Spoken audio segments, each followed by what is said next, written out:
এই জিনিসটা আমাদের সব সময় মাথায় রাখতে হবে। স্বার্থপর মানুষদের চিনতে আয়না লাগে না, শুধু একটু খারাপ সময়ের প্রয়োজন হয়। কথায় আছে, বিপদে বন্ধুর পরিচয়। আক্তার ভাই, হ্যাঁ বলেন ভাই। সময়টা খারাপ যাচ্ছে, এই কারণে চুপ হয়ে আছি। আমি জানি খারাপ সময়ে কেউ পাশে থাকে না। ইনশাল্লাহ ভাই, ধৈর্য ধরেন, একদিন ভালো সময় আসবে, তখন সবাই পিছে পিছে ঘুরবে। ওকে, ইনশাআল্লাহ।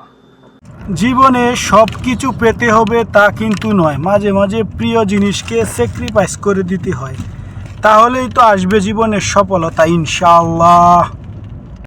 পাশে থাকলে পাশে পাবেন। ধন্যবাদ। সৎ পরামর্শের চেয়ে কোনো উপহার অধিক মূল্য নয়। সাহস নিয়ে বেঁচে থাক। আসসালামু আলাইকুম বন্ধুরা, আপনাদের 10 সেকেন্ড 15 সেকেন্ড ভিডিও দেখার ধৈর্য নাই, অথচ এই 10 সেকেন্ড 15 সেকেন্ডের ভিডিও বানাইতে যে কতটা কষ্ট করতে হয়, যে বানায় সেই শুধু জানে। তাই সবাই সবাইকে সাপোর্ট করবেন। ধন্যবাদ। অতিরিক্ত চাহিদা মানুষকে ধ্বংসের দিকে নিয়ে যায়।